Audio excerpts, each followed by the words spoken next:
TNPSC கேள்விகளை பொறுத்த வரைக்கும் சமயம் பற்றிய கேள்வினா ரெண்டு சமயங்கள் தான். ஒன்று சமண சமயம், இன்னொன்று புத்த சமயம். இந்த ரெண்டு சமயம் சார்ந்த கேள்விகள் கண்டிப்பா ஒன்று இடம்பெறுது. வாங்க ஆரம்பிக்கலாம். மகாவீரர் என்றால் சிறந்த வீரர் என்று பொருள். கேள்வி எப்படி கேட்பாங்கன்னா, மகாவீரர் என்ற வார்த்தையின் பொருள் என்ன அப்படின்னு கேட்பாங்க. அதற்கு பொருள் பார்த்தீங்கன்னா சிறந்த வீரர் அப்படிங்கிறது தான் அந்த வார்த்தைக்கான பொருள். அடுத்தது, மகாவீரருடைய இயற்பெயர் என்ன? மகாவீரரோட இயற்பெயர் வர்தமானர். அதனாலதான் சில இடங்கள்ல வர்தமான மகாவீரர் அப்படின்ட்டு குறிப்பிடுவாங்க.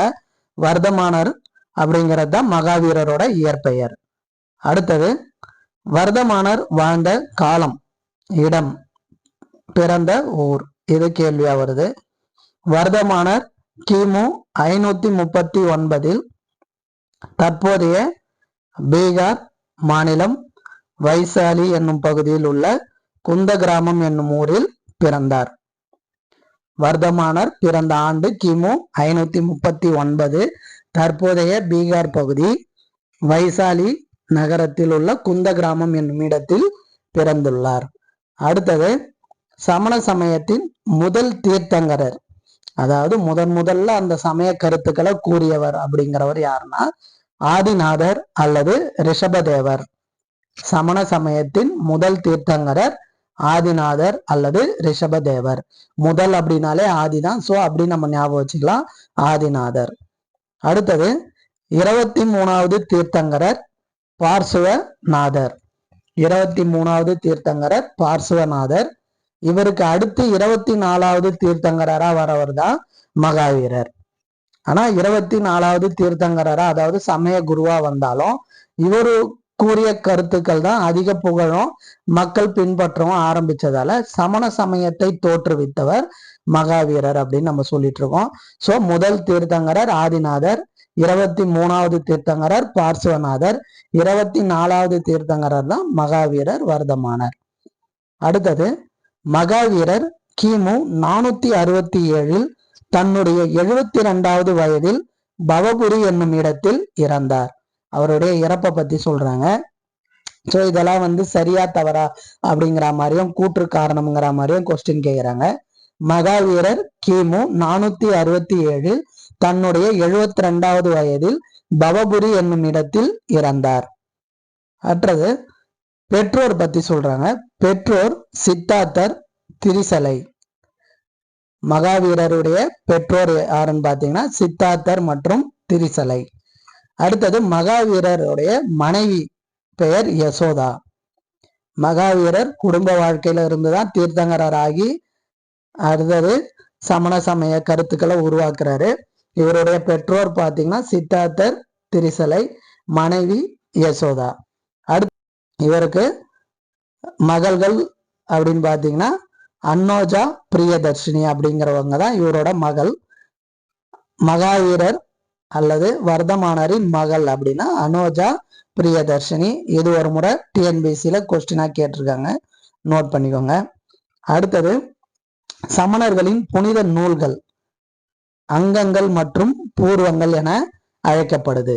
இப்ப நம்ம கீதை, மகாபாரதம், குரான் அப்படின்னு சொல்றோம் இல்லைங்களா, அந்த மாதிரி சமண மதத்துடைய புனித நூல்களுக்கு பேர் அங்கங்கள் மற்றும் பூர்வங்கள் ஆகும்.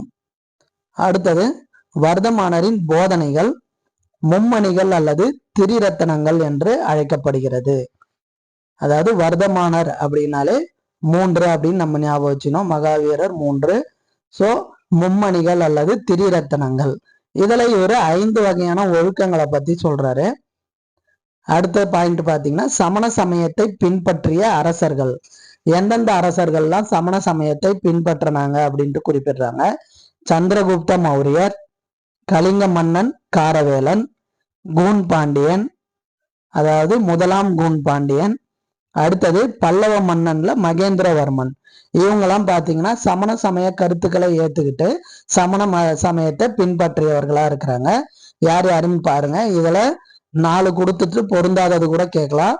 சந்திரகுப்த மௌரியர், கலிங்க மன்னன் காரவேலன், முதலாம் கூன் பாண்டியன், மகேந்திரவர்மன். இவங்கெல்லாம் சமண சமயத்தை பின்பற்றாங்க. அடுத்தது சமணர்களின் தமிழ் இலக்கிய காப்பியங்கள். தமிழ் மொழியில சமண சமயத்தை சார்ந்து அல்லது கருத்துக்களை கூறக்கூடிய நூல்கள் எது எதுன்னு பாத்தீங்கன்னா சீவக சிந்தாமணி, வளையாபதி, சூளாமணி. இந்த நூல்கள்லாம் பாத்தீங்கன்னா தமிழ்ல சமண சமயத்தை சார்ந்து உருவான நூல்கள். சீவக சிந்தாமணி, வளையாபதி, சூளாமணி. ஓகேங்களா. அடுத்தது சமணர்களின் தமிழ் இலக்கண நூல்கள். அதாவது சமண புலவர்கள், சமண அறிஞர்கள் தமிழுக்காக தமிழ் இலக்கண நூல்களை எழுதுறாங்க. அது எந்தெந்த நூல்கள் பார்த்தீங்கன்னா யாப்பெருங்கலக்காரிகை, யாப்பெருங்கல விருத்தி, நேமிநாதம், நன்னூல், அகப்பொருள் விளக்கம், இலக்கண விளக்கம். இதெல்லாம் பார்த்தீங்கன்னா நம்ம 11 கீழ்கணக்கு, மேல் கணக்கு, அதுக்கு அடுத்தது தமிழ் இலக்கண நூல்கள் படிச்சிருப்போம். இந்த நூல்களை எழுதினவங்க பார்த்தீங்கன்னா சமண சமயத்தை சார்ந்த புலவர்களும் அறிஞர்களுமா இருக்காங்க.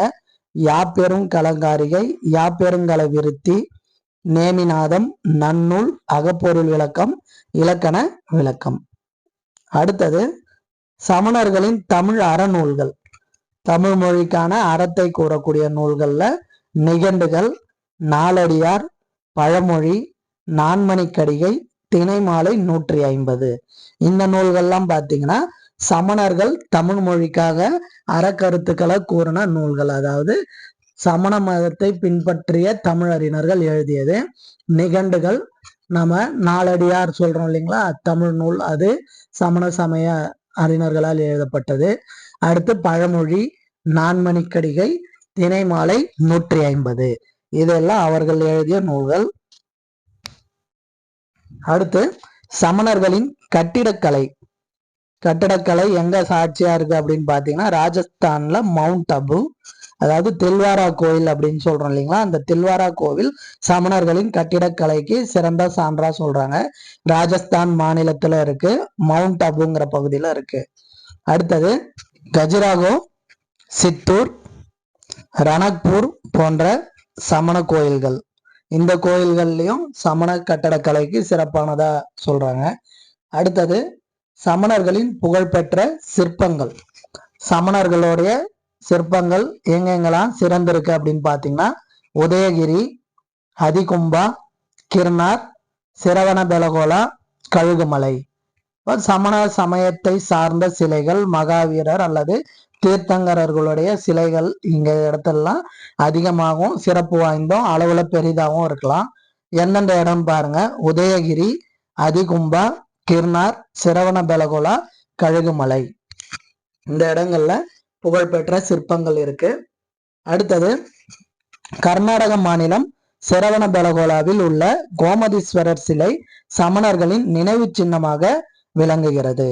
கர்நாடக மாநிலம் சரவணபெலகோலா என்னும் இடத்தில் கோமதீஸ்வரர் அப்படின்னக்கூடிய சமண சமயத்தை சார்ந்த சிலை காணப்படுது.